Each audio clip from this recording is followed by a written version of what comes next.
The emergency sirens wailed like dying animals. Red lights pulsed across the corridor, each flash revealing what my brain refused to accept. The station hull was tearing apart. I had one arm wrapped around a railing. The other held a trembling alien girl pressed against my chest. Her voice was barely a whisper, a breath against my neck. "You smell like home." What do you say to something like that while metal screams around you and vacuum claws at the windows? 1 week earlier, the salvage request was simple. Recover useful tech from the crashed Volari research shuttle. Do not disturb biological assets. I'd heard that line 1,000 times, usually from corporate forms that didn't care whether the job made sense. I signed the contract, loaded my tools, and guided my battered cargo craft down toward the impact crater. The shuttle was embedded in black sand like a silver arrow. The hull still smoked, raw oxygen burning off against alien minerals. A soft violet glow leaked from its cracked side, pulsing like a heartbeat. My breath fogged inside the helmet. "This is Ward. No visible hazard. Beginning entry." Even saying it out loud felt like a lie. The airlock was warped. I forced it open with a pry bar, metal crunching under the strain. Inside, the stench of burnt circuitry and ozone stung my nose. Rows of shattered biotanks lined the walls. Some still twitched, as if the organic gel inside hadn't realized the crash was over. The place felt abandoned, except for the sound, a soft, uneven breathing. Rapid and panicked, I followed it past a collapsed beam and into the rear compartment. A survival pod sat wedged against the wall, its organic surface twitching like skin trying to heal itself. A small, translucent viewing window was fogged over from the inside. Something or someone was curled within it.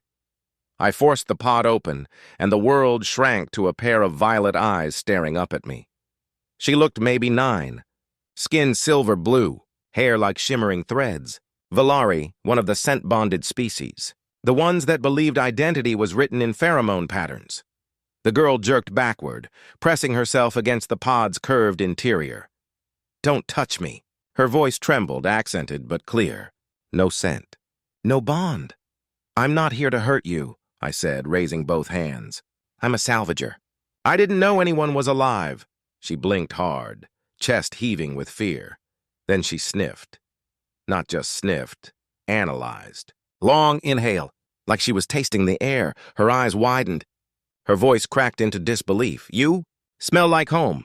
"What?" She didn't answer. She surged forward and wrapped both arms around my torso. I froze. This species bonded through scent. Their entire legal and family system revolved around it. A declaration like that wasn't sentimental. It was binding. "Kid, you've got the wrong guy," I said, trying to pry her off.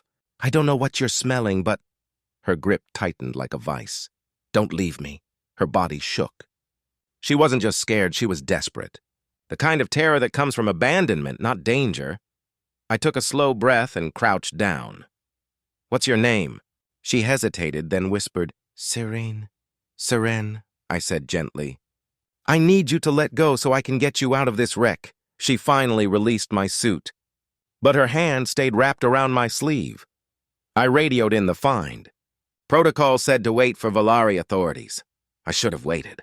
While we stood near the hatch, Serene hovered close behind me, always touching part of my arm or jacket, like she believed I'd vanish if she didn't anchor me. The crash site dust swirled around us. Carried by bitter wind. "Why are you alone in that pod?" I asked. She didn't look up. "They said I needed to sleep. Then I woke and—" No scent, no family. No memory of them. Memory theft. Illegal everywhere, except here. Apparently, she reached up and pressed her small palm against my chest, slow, deliberate, as if confirming something. "You smell like the first place I ever felt safe." A tremor ran through her. She wasn't guessing. She believed it. Before I could think of a response, a sleek dropship descended through the clouds. Sharp silhouettes stepped out. Volari enforcement. They wore black armor that shimmered like oil. Their faces expressionless. The leader walked toward me and stopped just out of reach. "Human," he said. "Release the child." Seren immediately hid behind me. She's in shock, I said. She needs medical care. She needs someone familiar. The soldier inhaled slowly, evaluating scent like reading a fingerprint. His expression darkened. She has imprinted on you. By accident, I argued. I didn't. Imprinting is never accidental. He reached for Seren. She screamed and latched onto my jumpsuit with every ounce of strength in her tiny body. No! Don't take me! He smells like home! 2 more soldiers advanced. I stepped back, shielding her. Back off. She's terrified. You interfered in a scent bond, one hissed. You will answer to the collective. I didn't interfere. They reached for her again. Seren panicked and buried her face against my chest, inhaling sharply like committing me to memory. Ward, the soldier barked. Stand aside. No, he froze. I was unarmed. They had weapons. But for reasons I didn't understand, my body moved before fear could catch up. You treat her like cargo, I said. She's a child. She is a biological asset, he snapped. She belongs to no one. He stepped forward. That was all I needed. I grabbed Seren, sprinted toward my ship, and hit the emergency hatch before any of them could react. Blaster fire exploded behind us. The ramp sealed. My ship lifted off in a plume of dust, engines straining as I pulled us into the sky. Seren clung to the harness, still shaking. They'll chase us, she said in a tiny voice. They always chase. Why? I asked. She stared at the stars as they streaked across the cockpit glass, her expression hollow. Because I wasn't supposed to choose. Hours later, after we broke atmosphere, after the adrenaline stopped shaking inside me, Seren sat across from me, knees pulled to her chest. She smelled faintly of rain on metal, like new beginnings. I shouldn't have said those words, she murmured, but I felt them. What words? Her gaze locked onto mine, frightened, honest, absolute. You smell like home. Something inside me shifted. A weight I didn't know I carried. That's just a misunderstanding, I said quietly. Humans don't bond by scent, she tilted her head, studying me with that unnervingly sharp Valari perception. Then how do humans choose their family? I searched for an answer. By staying, I said finally. Even when it's hard. She reached out and took my hand with small, shaking fingers. Then stay. The engines hummed beneath our feet, carrying us into unknown space. And that was how I became the accidental guardian of an alien girl whose society believed that scent could decide destiny. I didn't know the rules. I didn't know the danger. All I knew was this. She looked at me like I was the first safe place she'd ever found, and for the first time in a long time, I didn't want to run. Space has no mercy for runaways. Routes are monitored. Fuel is expensive, and Valari scent trackers don't lose what they've marked, especially a child. Days after fleeing the crash site, my cargo ship coasted through the shadow of an asteroid belt. Seren sat in the co-pilot seat, hands folded, eyes darting as if the universe might disappear if she blinked. She was quiet. Too quiet. Seren, I said, watching the scanner. You haven't spoken in an hour, she didn't answer. Her gaze remained fixed on the stars. You okay? I'm listening, she murmured. To what? The universe, she whispered. It hums differently when someone is chasing you. Not metaphorical. She meant it. Her senses worked far beyond human levels. I checked the rear scanners again. Nothing yet, but she sensed pursuit. We stopped at a refueling outpost built into the hollowed core of a small asteroid. The air smelled like spilled coolant and fried protein bars. Familiar, comfortingly ugly. Seren remained close to me as we walked toward the docking attendant. The attendant, a bored human, scanned our cargo ID. Shipment's late. No shipment this time, I said. Just fuel. He glanced at Seren's silver-blue skin and frowned. Valari, kid? Those people are fanatics about scent claiming. They'll skin you alive if they think you interfered. Seren's grip on my sleeve tightened. We're just passing through, I said sharply. The attendant swiped the payment and waved us toward the stalls. As we walked away, Seren whispered, he smelled like rust and sadness. You can read emotions through scent? No, she said. Emotions are too big. They leak into everything, like color in water. I didn't understand the full meaning, but I understood trauma when I saw it. While Seren waited near the ship, I crossed to the communications kiosk. Coordinates for safe routes, rumor boards, emergency salvage notices. The usual digital noise. Then one headline punched the air from my lungs. Valari High Council issues. Order. Sent asset XH-147. Missing. Human interference suspected. A still image loaded. Seren. Underneath, property of the collective. Retrieve at all costs. Property. My fist slammed into the console. The metal dented. They weren't looking for a child. They were hunting an asset. When I returned to Seren, she was seated on a crate, knees drawn to her chest. The engines of a ship in the next bay shuddered to life, shaking the deck under our feet. Her voice was small. Elias, did someone claim I am missing? I sat beside her. They did. Do they say I am theirs? Yes. She hugged her knees tighter. The hum of ships departing made her flinch. In the muted light of the docking bay, she looked impossibly small. Seren, I said gently, what happened before I found you? Her brow furrowed. Eyes distant, searching. I remember a room, bright, too bright. People in white shells. She paused, breathing fast. They held bottles of smells. They made me breathe them. I cried. They said I must forget what I smelled before. Forget what? My real home. Her voice broke. But I can't remember the scent. She touched her chest as if trying to hold together something torn. Is it possible? I asked softly. That someone erased your memory so you would imprint on someone new? Seren's breath hitched. I don't know. But the fear in her eyes said she suspected. We were leaving the station when she froze, her body going rigid. Someone's here. The voice wasn't frightened. It was certain. Where? She pointed toward a narrow walkway above us. 3 figures in black armor. Valari retrieval soldiers. I grabbed her hand. Run! We sprinted along the metal deck. The station layout wasn't designed for speed. Too many market stalls, too many stray cables. Behind us, boots pounded the walkway. Elias! One soldier shouted, voice amplified. Return the asset. Step aside and you will not be harmed. Not harmed. The kind of lie spoken by men who already decided the ending. Seren stumbled, but didn't stop. She kept pace with me, breathing hard, fingers locked around mine. Left, she gasped. Fuel ducts lead to cargo bridge. We darted into the narrow passageway. Pipes lined the walls like skeletal ribs. My heart hammered as we climbed the grated stairs 2 at a time. One wrong move and a blaster shot could rip through the ductwork, igniting the fuel lines and turning all of us into vapor. At the end of the walkway, Seren yanked open a maintenance hatch. How did you know about this? I whispered. I don't know. I think I saw it before. Here? On this station? No, her voice trembled. In a memory that isn't mine. That sentence should have sounded impossible.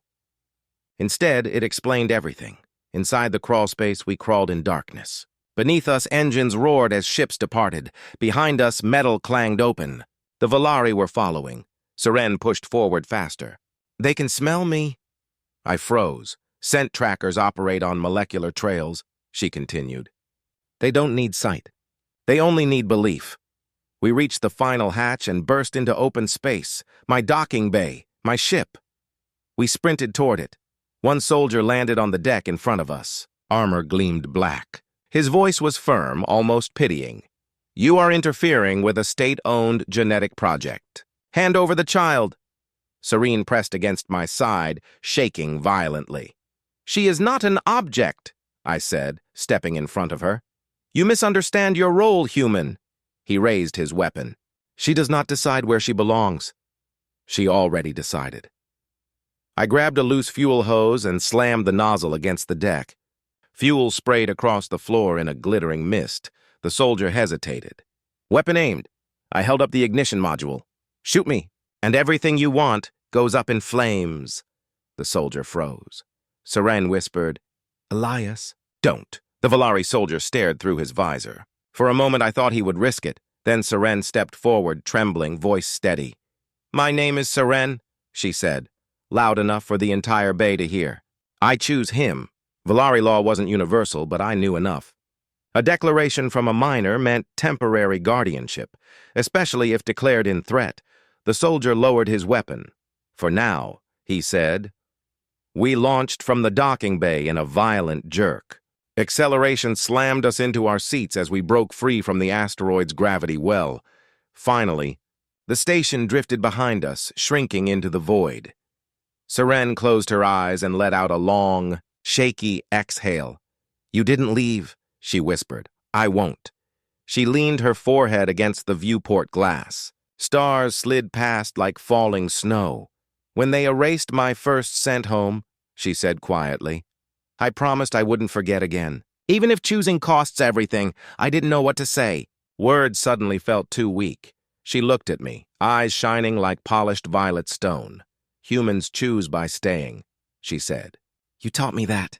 Her hand reached for mine. When you stay, I don't feel lost. I squeezed her hand back. You're not lost. The stars outside blurred into streaks as we entered faster than light travel. Her voice was barely a whisper. You smell like home. Some places don't need ghosts to feel haunted. Sometimes the silence is enough. Our ship descended toward the abandoned Earth colony moon. Sand seas, broken domes, skeletal towers leaning toward a dying sky. It was the only place left where the Valari couldn't use civilization against us. Seren sat beside me in the cockpit, her hands folded, shoulders tense. They found us everywhere else, she whispered. Why won't they find us here? Because there's nothing left to smell, I said. No population. No traffic. Just dust. She nodded, but her eyes didn't soften. Her fear wasn't of soldiers. Her fear was of being taken from me. We landed on a cracked landing pad. The doors hissed open and stale air swept across us. Serene stepped out first, scanning the horizon. She looked out of place, small, luminous, hopeful in a world that had forgotten warmth. This was your home? She asked. Long time ago? Before colonies collapsed. She touched the broken ground, curious. It smells empty. Like a story waiting to be told, I managed a small smile. That's one way to put it. I led her toward the ruined research tower, the only structure with power potential. We could hold out long enough to plan, maybe find a route to somewhere the Valari had no jurisdiction. I had no idea that within minutes, the moon would become a battlefield. Inside the tower, I powered up the old comm array. Dust sparked off the consoles. Monitors flickered from dead black to pale blue. Diagnostics scrolled, incoming signal. Unauthorized military channel, Seren stiffened. They're here. Before I could respond, the sky outside rippled, space warping, bending, shredding. A Valari warship phased into orbit. No warning. No negotiation, just inevitability. Exterior, wind howling across the landing. Pad Valari dropships descended in coordinated precision. Their landing gear hit the shattered ground at perfect symmetry. Black-armored soldiers disembarked and formed a ring around us. The High Matriarch herself stepped forward, robes shimmering like dark water, eyes stern with absolute conviction. Return the child. Seren clung to my arm, trembling. Her voice cracked. Elias, I'm here, I said. I'm not moving. The matriarch studied me as if I were an equation. You misunderstand your place. The child is a state asset, a product of the Scent Bond Initiative. You were never meant to keep her. Her words sliced deeper than any blade. She's not a product, I said. She's a person. The matriarch exhaled as though patience itself burdened her. Valari bonds are based on scent identity. You triggered an imprint. It is reversible. Serene's fingers tightened painfully on my sleeve. No, she whispered. Don't let them rewrite me. The matriarch nodded toward her soldiers. Remove the asset from the human. The soldiers advanced, disciplined, efficient. Seren stepped in front of me. Her tiny form blocked my path. I choose him. Every soldier froze mid-motion. The matriarch's eyes narrowed. You cannot choose. You were engineered to follow scent. Seren's chin lifted. Voice steady? Maybe they tried to program me. But I wasn't made to obey. I was made to feel. Her hand found mine, and humans taught me that feeling is stronger than programming. The matriarch signaled her officers. Begin scent reset. Prepare the override compound. A device unfolded from a medic's kit, tubing, atomizer, sealed vial. Serene's body tensed. That erases memory. They used it before. They would erase me from her and leave an empty shell behind. Something inside me snapped. I stepped forward. No. The soldiers raised weapons, but I didn't stop. You think your species owns her? You think scent decides family? The wind tore at my jacket. Sand whipped against my face. You're wrong. Humans don't bond because of chemicals. We bond because we choose someone and refuse to leave. Seren looked at me, fear melting into something soft and fierce. I faced the matriarch. You want a declaration? I said. Here it is. My voice carried across the valley. Family isn't chemistry. It's commitment. The matriarch spoke without emotion. Children cannot make legal decisions. Seren didn't look away. Then listen with more than law. She stepped toward the ring of soldiers. One reached for her arm. Seren moved faster. She pressed her palm to his wrist. Not aggressive, but deliberate. She inhaled. No echo, she whispered. No memory, no comfort. You don't smell like a place anyone would stay. A ripple of shock moved through the ranks. Seren turned, facing the matriarch directly. You collect scents. You manipulate them. But you don't understand them. Her voice didn't shake. Love isn't stored in bottles. The matriarch lifted her hand. Override her imprint. Now, the medic armed the atomizer. Before he could activate it, I grabbed Seren and pulled her behind me. Soldiers moved in. I was outnumbered, unarmed. But I wasn't done. I tapped my wrist comm into the colony's emergency transmitter, a wideband broadcast, slammed across public channels. To all ships listening, Valari forces are attempting forced retrieval of a minor. A child has declared her guardian. They are ignoring it. Across the moon, relay towers blinked alive, despite their age, still functioning. My voice echoed through space. Humans don't run from responsibility. We protect our own. Valari soldiers paused, unsure. The matriarch spun toward her communications officer. Cut the broadcast. It's too late, the officer said. Channels across 3 systems are mirroring it. Seren squeezed my hand. You stayed? I leaned down. I will always stay. A new sound tore through the air. A human patrol cruiser dropped out of orbit. My distress broadcast reached more than civilians. It reached the United Systems Patrol. A human captain stepped off the ramp. Her voice was ice.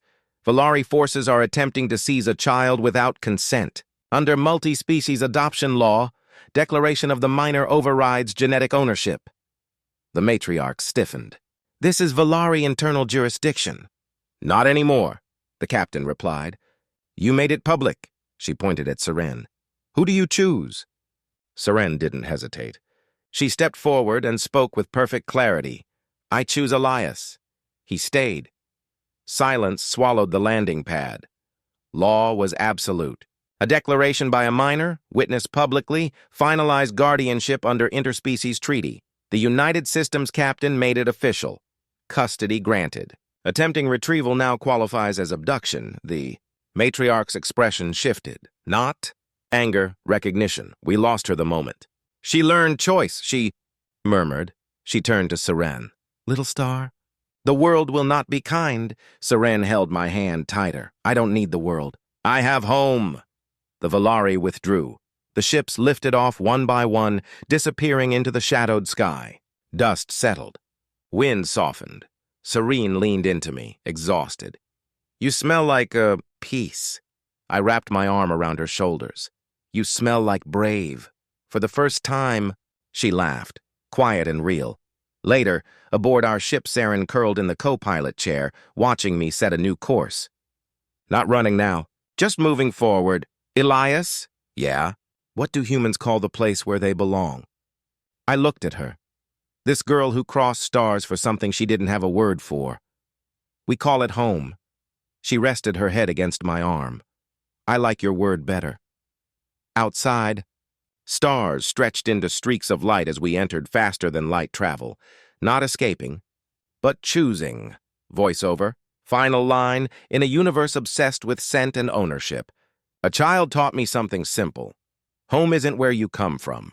Home is who stays.